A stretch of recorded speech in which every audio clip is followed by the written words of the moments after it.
here is just show you how to find your experience in the book, and the way I'm going to do that is I'm going to show you how I find my experience in the book.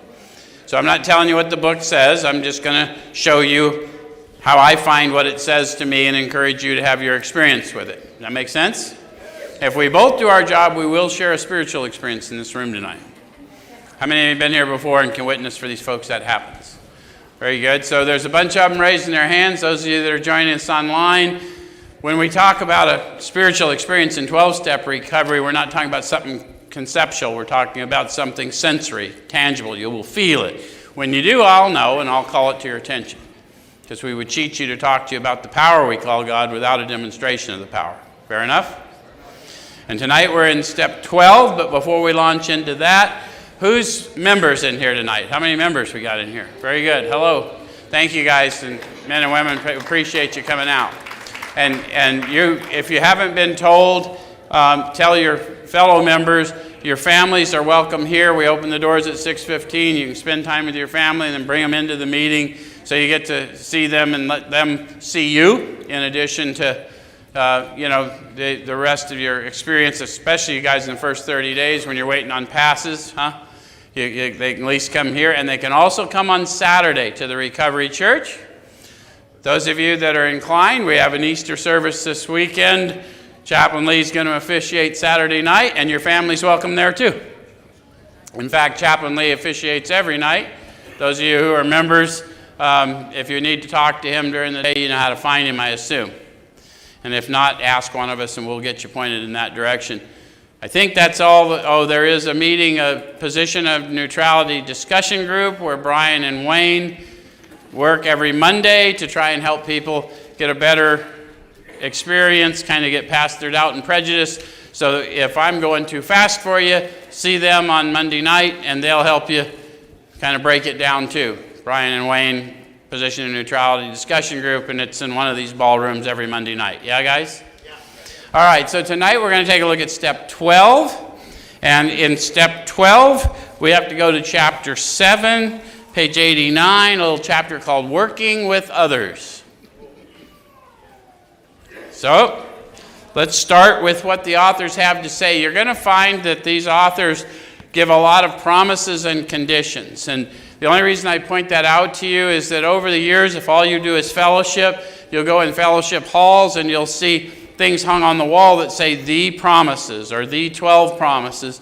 And you've got to understand that whoever did that, although they were probably trying to help, it's a bit deceptive. Because there's not just 12 promises, and there's not the promises. There's the 9th step promises, which is what they called the promises. And then there's promises and conditions throughout the whole book that are telling us what's happening as the Spirit reveals itself to us through us. Does that make sense? And so if people are, I just had a man ask me tonight, I'm having these struggles with the way I ought to act, and I don't know the difference between good and bad. And the reality is, yes, you do, but it's so new to actually give a shit about the difference between good and bad that it causes us to question ourselves. But that is a revelation of the Spirit within you. Make sense? And I'm just sharing you what his struggle is, because every one of you by your laughter can relate to exactly that experience of thinking like you but behaving like him. Yeah? Okay. All right, so they start out with a promise and condition. Practical experience shows that nothing will so much ensure immunity from drinking as intensive work with other alcoholics. It works when other activities fail. So how many of you found a promise there? How many of you found more than one? Okay, so someone shout out. What did we find? What's promised? It works when other things fail. Intensive work with another alcoholic works when other activities fail. Did you notice how they also promised in that same sentence that other activities will fail? Didn't say if, it said when. How many of you did everything you thought you were supposed to do, went to meetings, called the sponsor, went off the rails? How many of you neglected the intensive work with another alcoholic? Sometimes that happens, right? Okay, and then it goes on to say that this is our 12th suggestion, comma. So their 12th suggestion is not the selfish reason that nothing ensures immunity, because otherwise they would have put it after the comma. So the selfish reason, as an addict of the hopeless variety, I might want to work intensively with others is because I would like some immunity given my history. Come on, this is a room full of people who understand immunity. Okay. That's a good thing. Okay, so carry this message to other alcoholics. What message? Having had a spiritual awakening as a result of these steps, we tried to carry this message to other alcoholics. I'm going to carry the message of a spiritual awakening, what the awakening looked like and felt like through me, why I'm now endeavoring to talk to you. And the biggest reason I'm endeavoring to talk to you is nothing so much ensures immunity from drinking as my intensive work with you. So I'm here to serve. Yes? Make sense? Okay. So you can help when no one else can. How many of you have had someone ask you to help? And you said, yeah, I know a guy. Let me call them. Come on. That crap happens to me all the time. Hey, I had a guy call me and ask me if he'd work with me. I told him about you. I said, you're supposed to tell them about God. And if they came to you, apparently you're uniquely qualified to take them through their process. Or they wouldn't have come to you. So some of you got that. Who got that? I mean, like, got convicted. That we want you to know that, right? That's the Spirit in you. That's not happening from up here.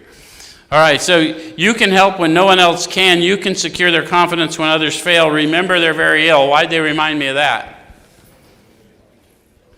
Their illness is going to disturb me, isn't it? How many of you working with somebody found them disturbing?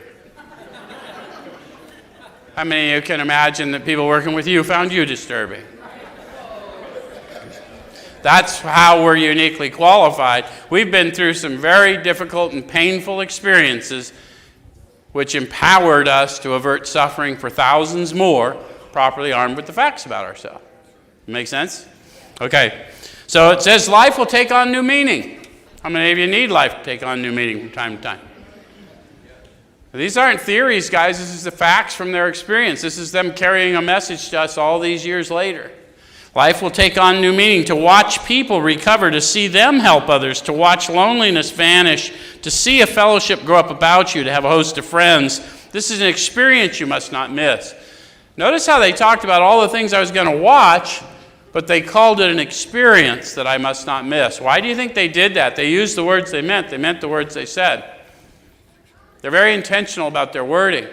How many of you have, as you've grown in the Spirit and the fellowship grew up about you, you know they're not talking about the fellowship of AA or the fellowship of HA. They're talking about the fellowship of the Spirit, and you recognize them by the signature of the Spirit they carry.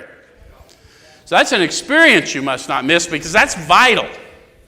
That's my vital sixth sense. That's the source of life within me. Yes? Okay. Trying to help tie it all together for you. Is it helping? Or do I got two heads? I'm seeing? Okay. All right. So we know you'll not want to miss it. Frequent contact with newcomers and with each other is the bright spot of our lives. So how many of you have discovered that? Okay.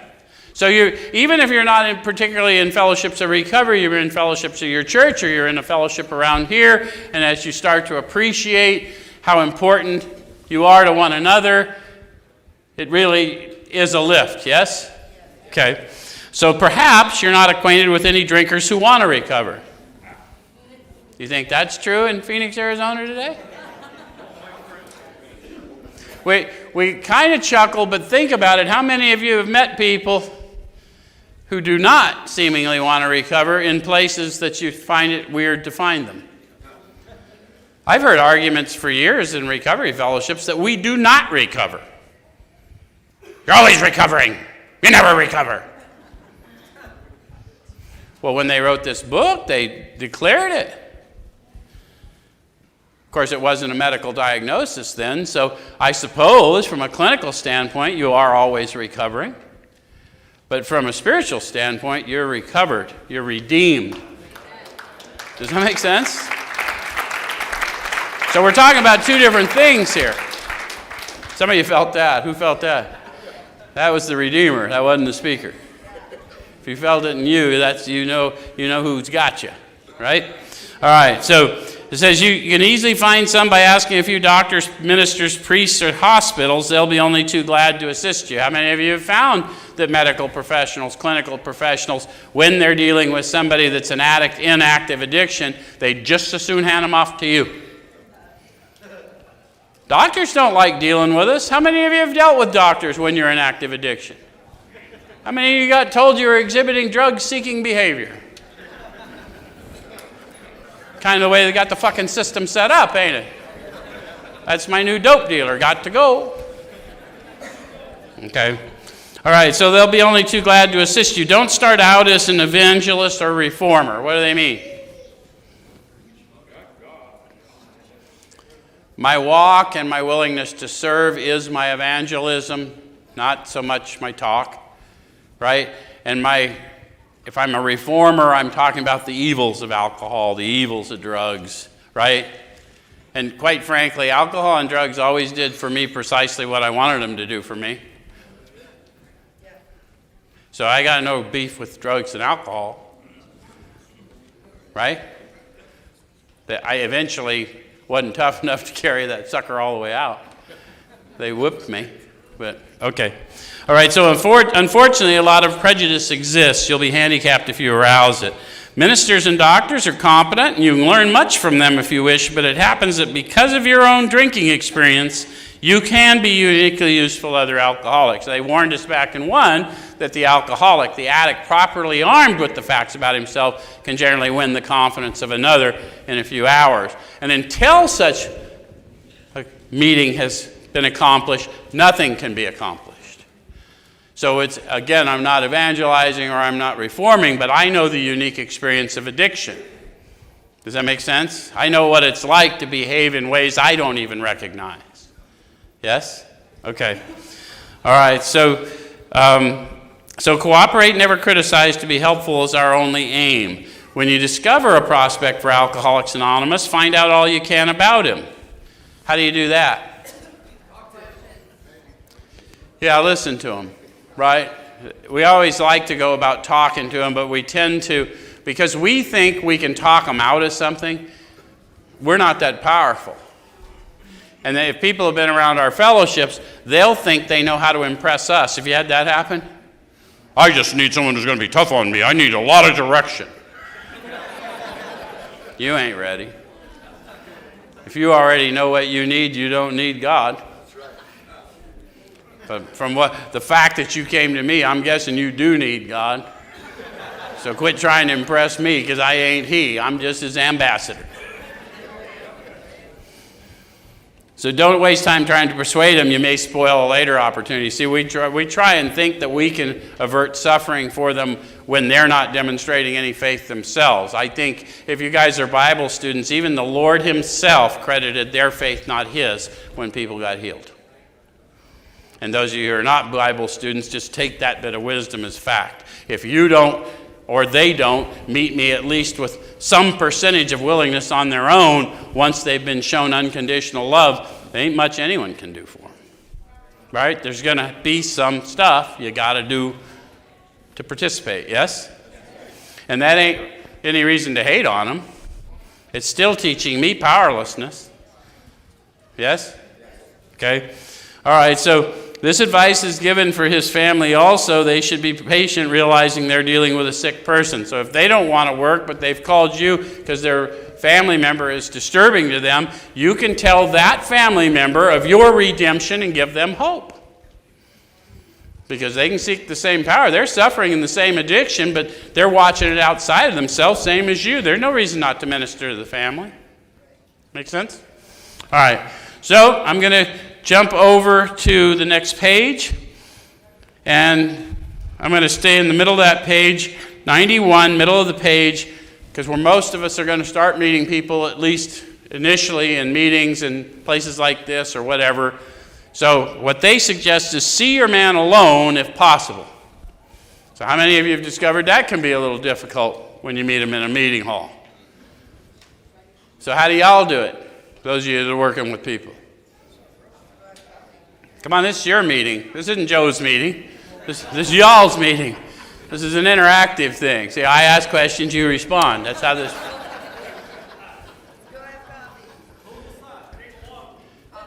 Yeah, you do. You take them somewhere, right? The meeting before the meeting after the meeting. You want to, right? That's the deal. We're going to go chat. Okay?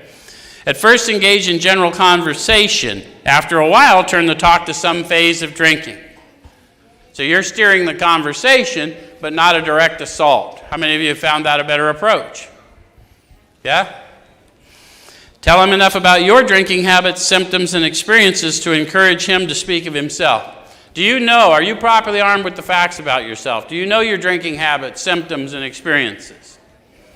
Do you realize the insanity of addiction starts before you put stuff in your body? A lot of people don't seem to know that.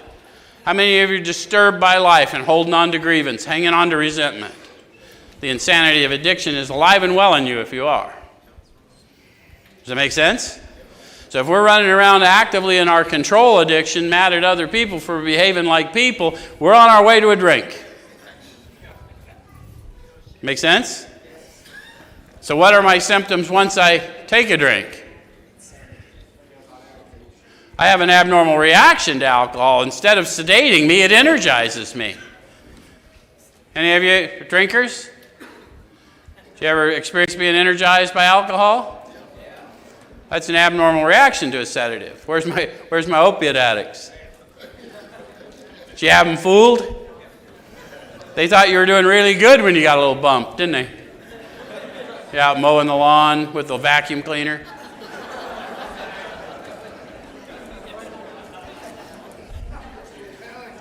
Okay. So I have this abnormal reaction once I put it in my body, but long before I put it in my body, the insanity sets in, my addiction to control. And I'm trying to arrange the lights, the scenery, and the ballet, and the rest of the players in my own way, and I stay in grievance. And the sunlight, the spirit is blocked from me, yeah? Okay. So it says, tell him enough about your drinking habits, symptoms, and experiences to encourage him to speak of himself. If he wishes to talk, let him do so. What if he doesn't?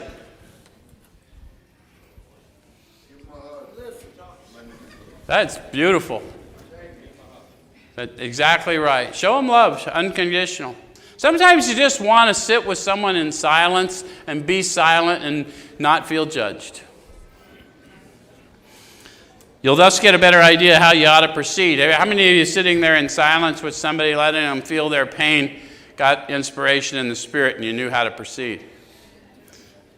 If I'm not so sure I know how to proceed, the Spirit will tell me how to proceed. Have you ever noticed that? Okay. If he's not communicative, give him a sketch of your drinking career up to the time you quit, but say nothing for the moment of how that was accomplished. Why not? What's that, Lance? I don't know how it was accomplished. You guys agree with him?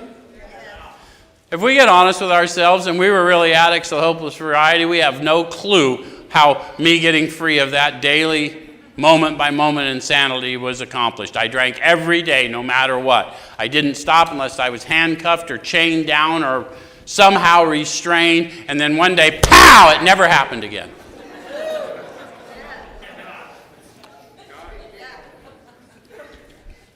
Some of you felt that, huh? We love the pow around here, don't we? So it's above our pay grade to talk about how it was accomplished, but it's an interesting talking point, isn't it? So we're not going to say anything till they ask, and then when they ask, they're going to get the pow. Right? Okay. All right. So it says, if he's in a serious mood, dwell on the troubles liquor has caused you, being careful not to moralize or lecture. So what's that look like? How many of you have had liquor or drugs cause you trouble? How many of you can talk about it without disparaging yourself or them? You know, the thing about it is if we're properly armed with the facts about ourselves, one of the things we know as we engage in this process is self is dying in this process. So what's happening through me isn't me at all. So I can talk dispassionately about that guy because I can be respectful of the dead. Does that make sense? I mean, what are we awakened to? The goal of 12-step recovery is not abstinence, it's waking up. What are we awakened to? We awaken to the fact that I'm dead and he lives in me. I still think like me, but I act better than me. What's the explanation for that? God's will, not yours. Yeah, well, we talk about that, but that's absolutely right. Because I'm no longer in disagreement with God's will, even when it's uncomfortable for me. Right? There's really no opposite to God's will. We got to get our head around that. There's God's will and my disagreement with it. Once I awaken to that fact, then when I find myself in disagreement with what is, I start seeking power within. In the last analysis, it's only there that he may be found. Yeah? Okay. All right. So it says that if his mood is light, tell him humorous stories of your escapades. Get him to tell some of his. How many of you got humorous stories of your escapades? We all do. But when we first get here and we're tore up from the floor up, sometimes nothing funny, huh? So we got to weigh that. How many of you got here and there wasn't nothing funny? Nothing funny to me when I got here. But now, looking back, laughing at that silly guy that I was, it's kind of a trip. Okay. All right. So get him to tell some of his. When he sees you know all about the drinking game, commence to describe yourself as an alcoholic. Tell him how baffled you were and how you finally learned that you were sick. So that's how this whole process of doing an inventory, it's not for the benefit of the person helping me with it, it's for the benefit of me to learn the facts about me so I can bear witness properly to exactly how I learned I was sick. How baffled was I? How many of you didn't like the idea of an allergy? It was silly. You heard people in meetings, I drink and I break out in handcuffs. Yeah, it was a stupid allergy thing. But when someone probably pointed out to you that you were just having an abnormal reaction and you really did have that going on, therefore you're off the hook, at least for your response, because it's a physical ailment that's going to require either a healing or an abstinence, one of the two. Yes? But the mental obsession that won't allow you to stop doing that which you know is harmful is going to require a redirection that is beyond your human control. Yes? Okay.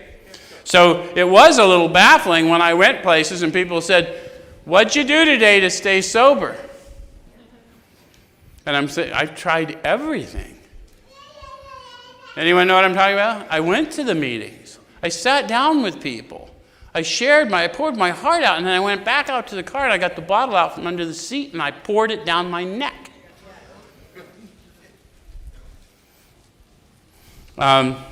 So, give him an account of the struggles you made to stop. Show him the mental twist which leads to the first drink of a spree. I just did that for you. If you're holding on to grievance, you're getting in thinking all of life is wrong, all of a sudden you're setting yourself up. You're blocking yourself off from the sunlight of the Spirit. That's why resentment's the number one offender. By the time we're in 12, you're supposed to be in the all-inclusive manner of living suggested by these guys walk. Does that make sense? So I'm disciplining my thoughts on the fly so I don't block myself off from the sunlight of the Spirit. We suggest you do this as we've done on the chapter on alcoholism. If he's alcoholic, he'll understand you at once. He'll match your mental inconsistencies with some of his own. So we're going to take him on a fishing trip. The first thing you'd have to do is have read at least the chapter on alcoholism and all the different stories they told and see if anyone relates. So they always tell us the story about the jaywalker. Any of you relate to the jaywalker? He just keeps doing it a little more until he gets more and more beat up, and it all makes perfect sense to him, but nobody else watching. How about Jim the car guy? Any of you relate to Jim the car guy?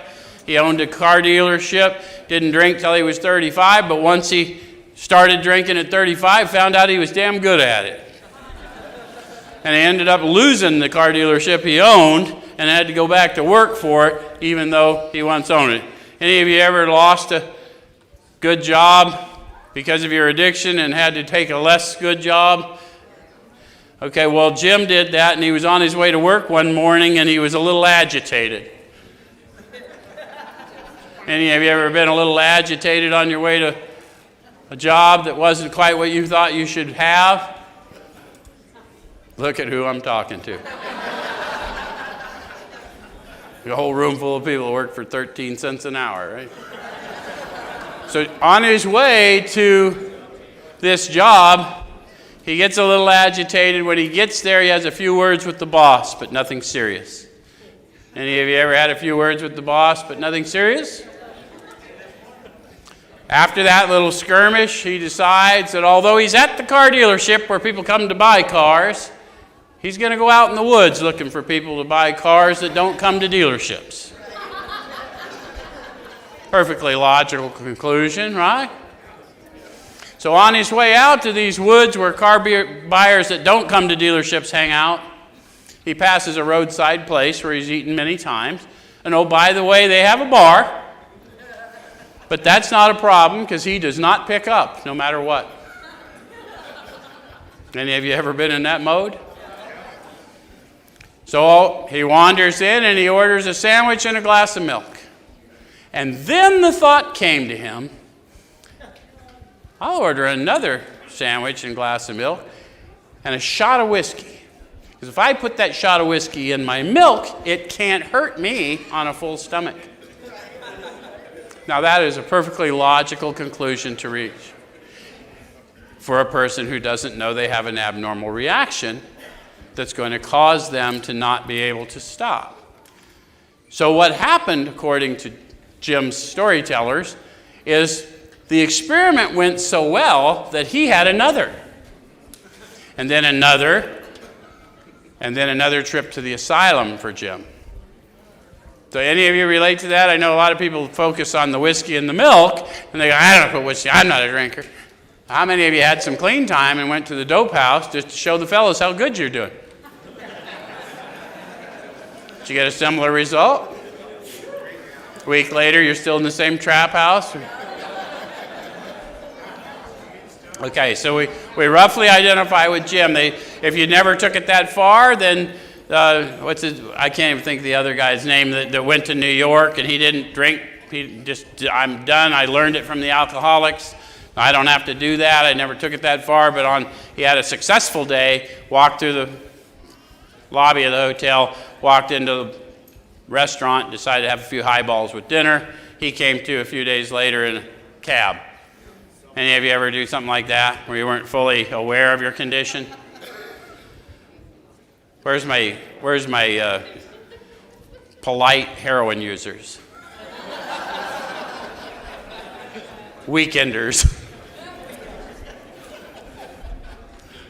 Ended up with a sentence. Okay, so if you're relating to me, I got to read this to you, and I want to apologize in advance. You just caught alcoholism. If you're satisfied that he's a real alcoholic, begin to dwell on the hopeless feature of the malady. What is the hopeless feature of the malady? Self-knowledge isn't going to fix it. It's never going to get any better. It's going to get worse, never better. I'm going to have a mind that continually tells me that I'm in control when I've never been in control. Yeah? Show him from your own experience how the queer mental condition surrounding that first drink prevents normal functioning of the willpower. Again, the first drink is the act of insanity. Everything that happened after that's not insanity. That's just the shit that happens to people who drink like me. That's just a consequence of being the kind of drinker or drugger I am. Don't at this stage refer to this book unless he's seen it and wishes to discuss it, and be careful not to brand him as an alcoholic. Let him draw his own conclusion. If he sticks to the idea that he can still control his drinking, tell him that possibly he can if he's not too alcoholic. So we're really not throwing them under the bus. We just want them to convince us now. I've already borne witness to me. Now you tell me why we should spend any more time. Right? I've told a lot of people that. Especially people that quit around Christmas. They quit on the 24th. I go, oh, what a piker. You ought to be able to make it to New Year's anyway. Come on, convince me. How many of you thought you could pick your sobriety date? How many of you missed it by a decade or two? So that's an experience you must have. It's not for me to give it to you. Okay, all right. So insist that if he's severely afflicted, there may be a little chance he can recover by himself. I'm not throwing him under the bus. I can tell him, look, I thought like you. I once thought and felt as you do, but I doubt I'd made much progress had I not taken action. Here's the action I took. Here's what I experienced as a result. If you're interested, I can walk you through it. And if you're not, we'll part friends. Okay? All right, so to continue to speak of alcoholism as an illness, a fatal malady, and talk about the conditions of body and mind which accompany it. Can you do that without talking to them in Alcoholics Anonymous? Because if we just go into a speech on craving and obsession, we sound like everybody else everywhere. I've got to talk to them about what it felt like, what I thought like, and what happened to me as a result, in spite of my intention for that not to happen over and over again. The conditions of mind and body. How many of you were absolutely convinced it wasn't safe to have even one? I'm through forever. How many of you in the course of the next day or weeks thought perhaps I overreacted?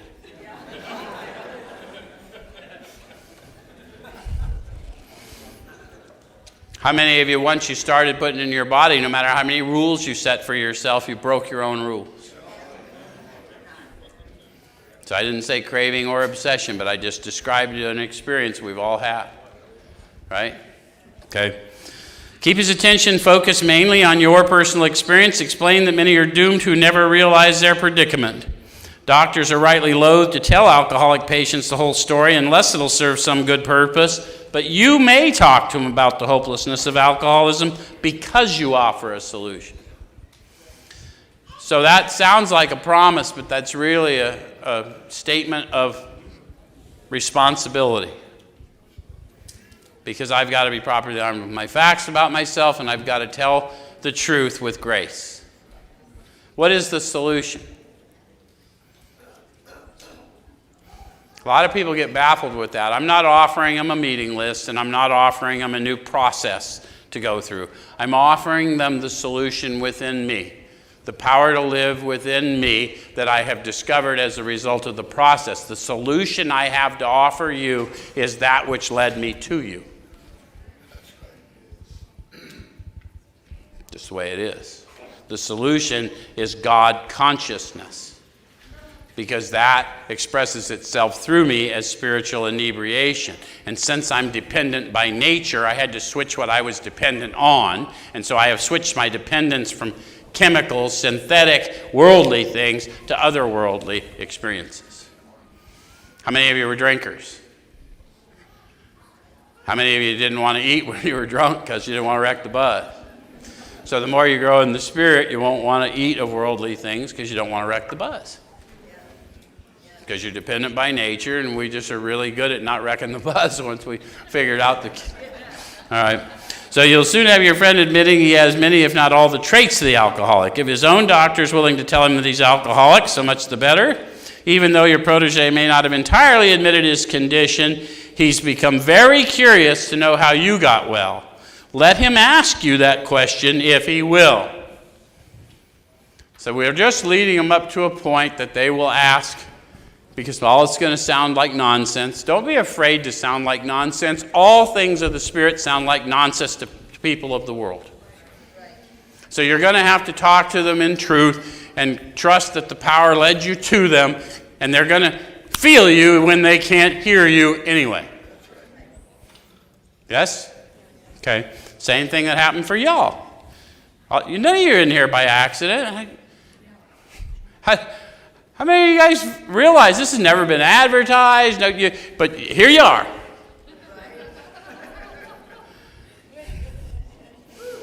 Anyway, tell him exactly what happened to you.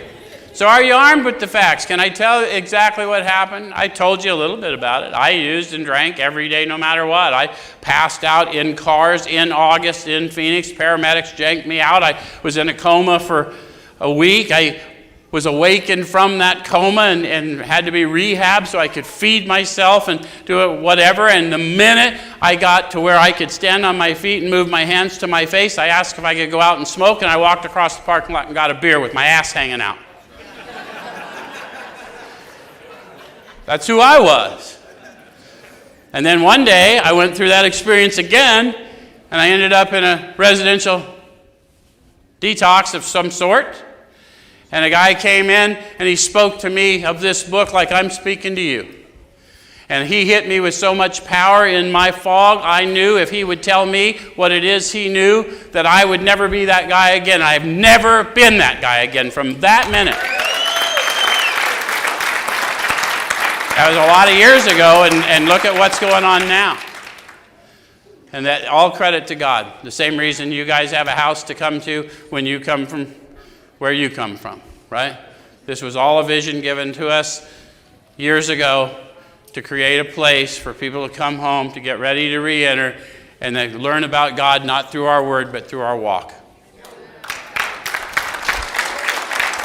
So stress the spiritual feature freely. If the man be agnostic or atheist, make it emphatic. He does not have to agree with your conception of God. They put that in italics. Why not?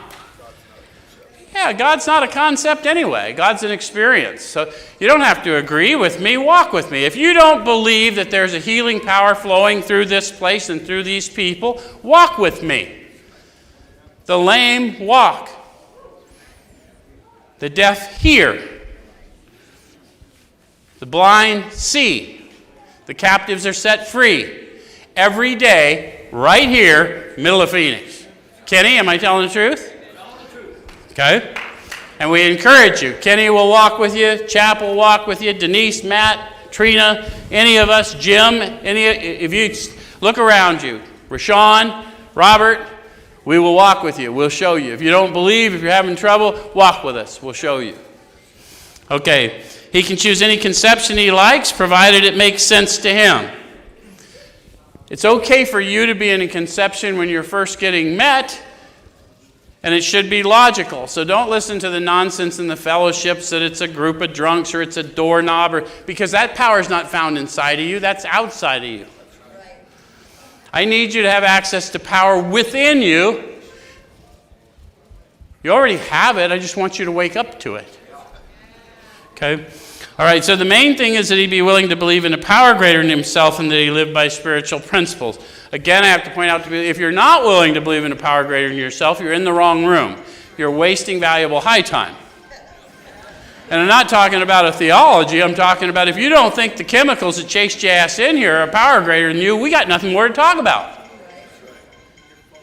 There's no reason to do the steps. Just go forth and shoot heroin like a gentleman. Logical, right? When dealing with such a person, you'd better use everyday language to describe spiritual principles. The spiritual principles we're talking about is to learn to observe without judgment. Watch, ask, discuss, turn. Pray, meditate, pray, pause when agitated or doubtful, pray, meditate, pray. It's not the long list Bill wrote 15 years later. No matter how many times we're taught that, it's not it. It's all contained in this book, or they wouldn't have written this book 15 years before the other one. And the principles you're going to live by are within you anyway. All we want to do is wake up to that source of life within you. Okay, so says there is no use in arousing any prejudice he may have against certain theological terms and conceptions about which he may already be confused. Don't raise such issues no matter what your own convictions are. So I don't have to tell you what you need to believe, but I can definitely tell you what properly armed with the facts about myself, what I believe, one-on-one. It's not a mystery what I believe, who I believe in, and how I came to that conclusion. And I'm happy to share that with you if you want to know, and I'm happy to let you have your beliefs as long as you want to hold them. Does that make sense? Okay. I believe based on the relationship I've formed and the experience I've had as a result. That's why I believe. So it doesn't matter to me if you don't. I'm good with you not believing. You haven't had the experience I've had, I guess. Your prospect may belong to a religious denomination. His religious education and training may be far superior to yours. In that case, he's going to wonder how you can add anything to what he already knows. How many of you have worked with people that were perhaps overly religious? That can get in the way, can it? And yet they're dying in their addiction. So it's okay to point that out to them, because your biblical knowledge is stunning. But clearly you are not practicing the principles you know so well, or you would not be dying in addiction. So perhaps we could review. Guys, I've sat down. I got one guy, I've told this story before. I was sitting down with a guy who was a rabbinical student. He was pretty close to whatever level of, he was going to be a rabbi soon if he could just put down the meth pipe. And so this dude was dialed in, and all of a sudden, the Spirit started speaking to me, through me, to him, and we started talking about things from the Torah and from all kinds of texts. And he goes, "Wait a minute. How do you know that?" I said, "I already told you weren't talking to me. I don't know that." And then some of you are feeling what I'm telling you. He felt it too. He's like, "Oh, okay." So anyway, that kind of stuff happens for us around here and throughout our life if we just grow up in it, right? And I mean grow up in it. So I'm going to jump from there because we're going to run out of time. I want to go to 94. Why would I want to do the steps?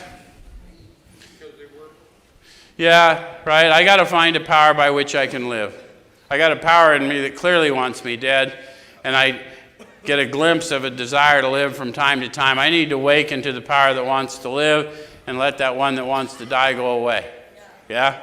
And so I went through the process because I'm going to tap into something. I'm not the guy that can go home and think about it, because there's a lot of places for me to get waylaid on the way. I could never get clear home. Any of you know what I'm talking about? I could go sit in the meeting, I could profess it all, but I couldn't get clear home because I knew what was up. Yeah, I had to get free.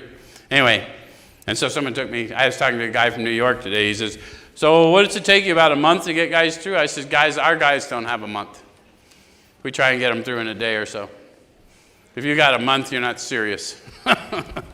Sorry. I never had a fucking month. Explaining how you made a self-appraisal, how you straightened out your past, and why you are now endeavoring to be helpful to him. Why am I now endeavoring, if I'm being honest? Because nothing so much ensures immunity as intensive work with others. You are an important part of my recovery, and God led me to you. And whatever it is I'm dishing to you, I'm going to get a hit on the way by, and I need the healing. Yep. All right, so it's important for him to realize that your attempt to pass this on to him plays a vital part in your own recovery, just like I just did for you. I'm not here because I'm a saint. I'm here because I desperately want to be better than I once was. Okay? Actually, he may be helping you more than you're helping him. How many of you have discovered that? Where do we learn that? We learn that when they go twist off and die and we didn't. I got the benefits of whatever it was I got to deliver to them. I got the benefits and they apparently did not. And I'm not saying that in any disparaging way. I'm just saying I learned it really profoundly when I see what happens to people who just don't get it.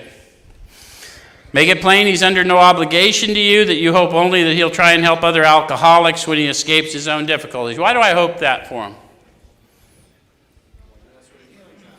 That's when the unpacking is going to happen. A lot of people think the 4 and 5 is where it happens, but nope, 12 is where it happens. That's where every gnarly experience I ever had gets put to purpose to avert suffering for another. So I hope you'll do it, because otherwise you just got a garbage collection that you haven't done anything with. Right? How many of you have done an inventory and it still sucked?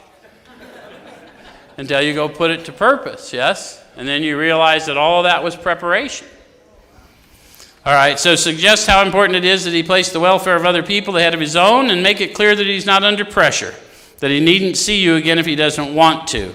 You should not be offended if he wants to call it off, for he's helped you more than you've helped him. So how many of you have had that happen? So remember, you're guaranteed a spiritual awakening as the result of the steps as long as you show up. So they did not waste your time. There's a spiritual lesson in there for you regardless. If they tell you they're going to work with someone else and it makes you mad, which happens to all of us, that means I had an attachment to something that wasn't mine to attach to. Right? Okay. All right, so So he's helped you more than you've helped him. If your talk has been sane, quiet, and full of human understanding, you perhaps made a friend. How many of you had a few approaches with somebody, and then one day you saw them all cleaned up, and they said, man, if I hadn't run into you a few years ago, I would have never known. It took me a while, but come on, I see a lot of you nodding. You've had that experience, right? It's not our decision of when they're going to get well, but it's always our decision whether I'm going to serve when I'm shown. Right? Okay. So you've perhaps made a friend. Maybe you've disturbed him about the question of alcoholism. This is all to the good. The more hopeless he feels, the better. He'll be more likely to follow your suggestions. So how many of you had to go process what someone told you about the AA or whatever? It's like, I'm not going to jump in right now. I got to go process this nonsense. This sounds pretty drastic. How many of you went and assessed your condition and realized, I need to do something? Okay, that's all they're talking about. You cannot fully concede your innermost self, the first step of recovery, based on a lie. So it's going to have to be between you and God ultimately, and then I'll show you how to walk it out if it's your decision. Yes? Okay. All right, so it says your candidate may give reasons why he need not follow all the program. You ever had that happen? How many did you have? Does anyone know that there really is no all the program? It's a manner of living. I agree in 3 that as long as I have breath in my lungs, I will advocate for my brother or sister when called upon. That's it. That's my role. So there's no rest of the program. There's no working the steps. They don't say, here are the steps we worked. They say, here are the steps we took. Don't get it twisted. It's not a workbook exercise. It's a manner of living, a disciplined thought life, an active life of service. Okay? He may rebel at the thought of a drastic house cleaning, which requires discussion with other people. How many of you have had that happen? Come on, everybody here has gone, I ain't saying that shit to nobody. Anybody? How many of you thought you had something that no one had ever heard? Or maybe you still do. Does it have a name? If what you did has a name, someone did it before you. Do not contradict such views. Tell him you once felt as he does, but you doubt whether you would have made much progress had you not taken action. On your first visit, tell him about the fellowship of Alcoholics Anonymous. One of the things they did really well back then is they differentiated between fellowship and program. The fellowship of Alcoholics Anonymous is like this. We come together in common purpose, and we have a laugh, and maybe we have a cry, and we support one another. It has nothing to do with the manner of living. It's just an add-on. When I want to talk to them about the program of Alcoholics Anonymous, I lend them a copy of my book, because that's the only place the program is discussed. Almost never discussed with any clarity in the fellowship. Does that make sense? That's why we do this for you guys that are here, in case you've been fed some deception and it didn't work for you. God will work for you.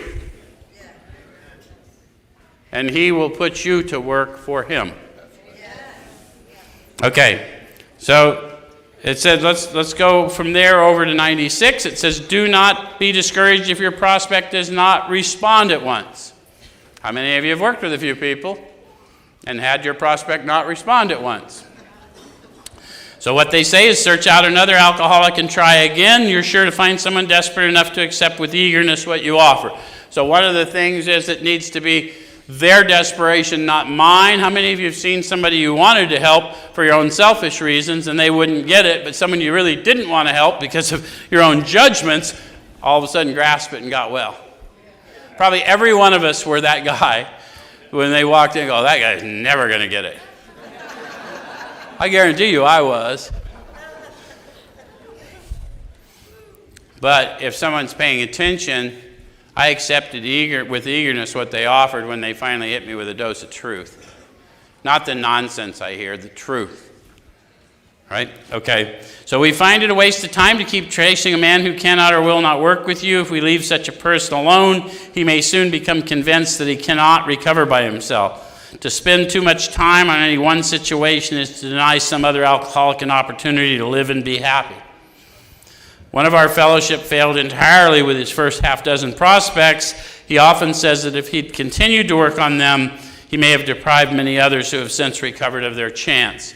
So those of you that haven't been through this book before, they're talking about Bill Wilson. He worked in the Bowery in New York. He was really discouraged, and his wife pointed out to him, "You damn fool, you're not drunk." And then he went on to Akron, and he met Bob, and all of us and all the millions that have come up until now would have been deprived their chance if he'd have clung to what he thought were failures. So when we have to walk away from somebody, we're not firing them, we're not being mean, we just don't have a right to pick. We gotta see what the Father has us doing and go where we're led. Yeah? All right. So I want to jump from there over to 97 because we're going to run out of time.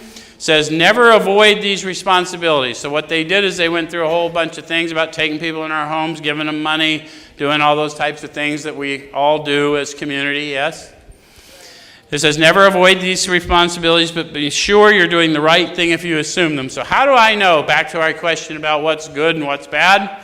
And how do I know? Now that I'm tapped into the Spirit, I can run everything against the Spirit. Does that make sense? That's why at this point I'm awakened. All I got to do, pray, meditate, pray, pause when agitated or doubtful, do not struggle.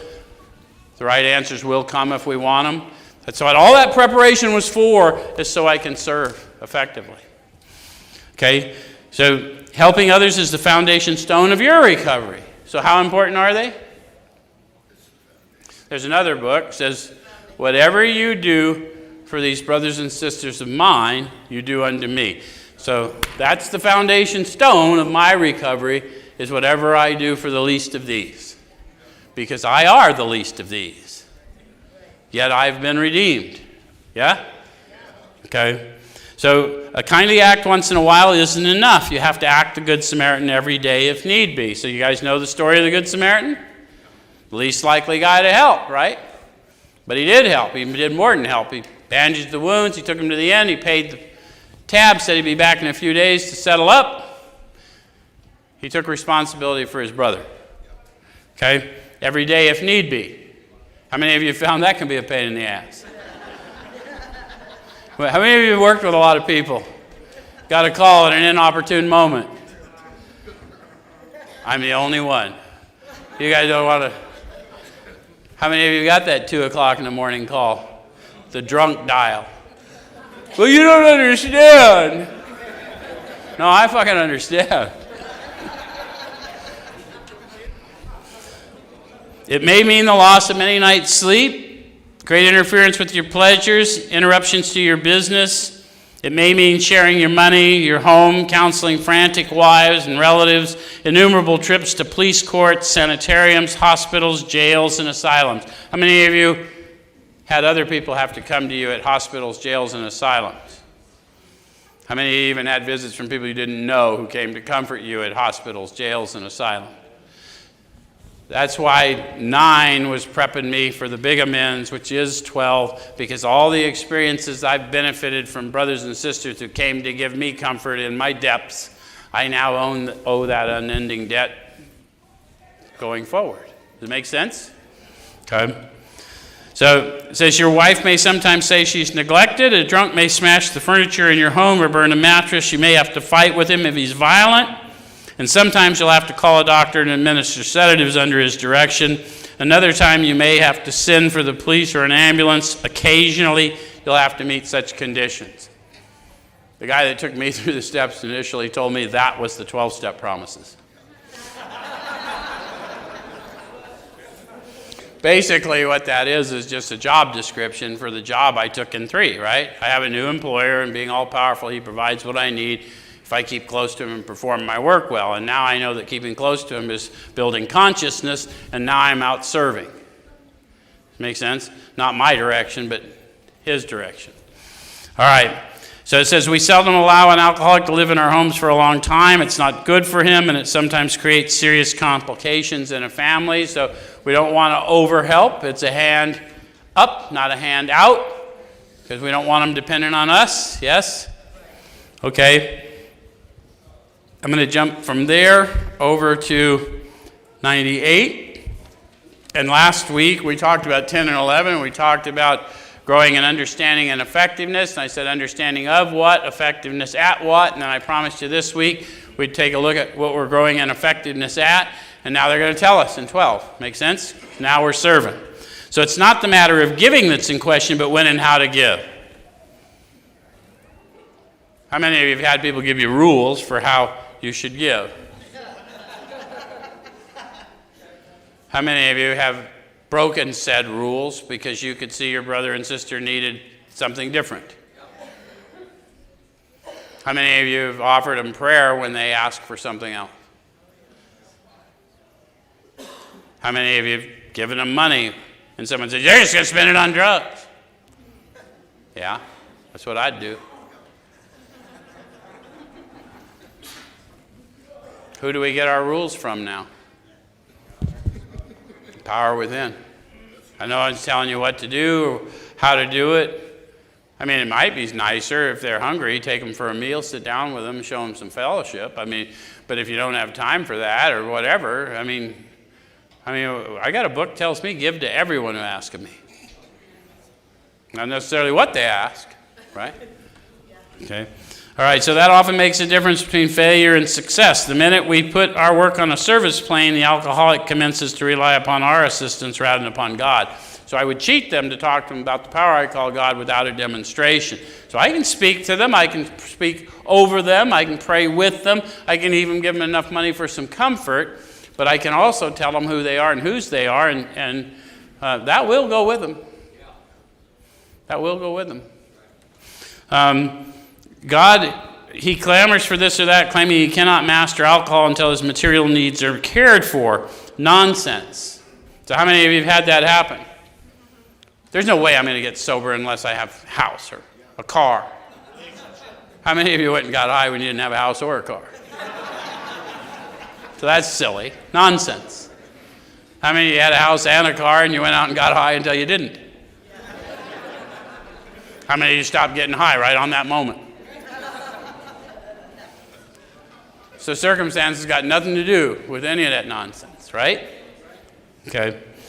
So it says, some of us have taken very hard knocks to learn this truth, job or no job, wife or no wife. We simply do not stop drinking so long as we place dependence upon other people ahead of dependence upon God. That's why I always point out this nonsense that we talk about, good orderly direction, because it is such a falsehood and it's so detrimental.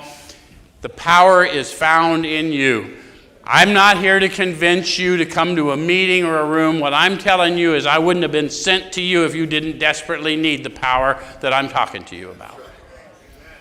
And if you don't want it, I can accept it. But if you do, then walk with me and I'll show you how it manifests in your life and mine. So it says, burn the idea into the consciousness of every man that he can get well regardless of anyone. How many of you learned that? The only condition that he trusts in God and clean house. So, when we say God, what do we mean? Power. Trust in power and clean house, and the power is improved as you get rid of the pomp, circumstance, right? All the stuff that's blocking your consciousness. Okay. So I want to jump from there. How are we doing? We're not very far. We can't go much further. Okay, I'm going to go to page 103. And I'm going to just read the very last sentence. That's all in italics. I think that's a good closing. After all, our problems were of our own making. How many of you, armed with the facts about yourself, know that even though you may have been mistreated and what have you, you hung on to grievance too long, you allowed things to fester? Yeah, so a lot of your problems are of your own making. How many of you have been sober a while and still realize that a lot of your problems are of your own making? So bottles were only a symbol, so the reason I call that to your attention is that was just a symptom of my underlying malady, my storm within, yeah? So besides, we have stopped fighting anybody or anything. We have to. So profound. This is for you. We've stopped fighting anybody or anything. We have to, because it's pure illusion. I've got to discipline my thought. Got to discipline my thought. Not because it's a rule, but because I'm dependent by nature and I need that source. Yeah? That's it. Thanks. We'll see you next week.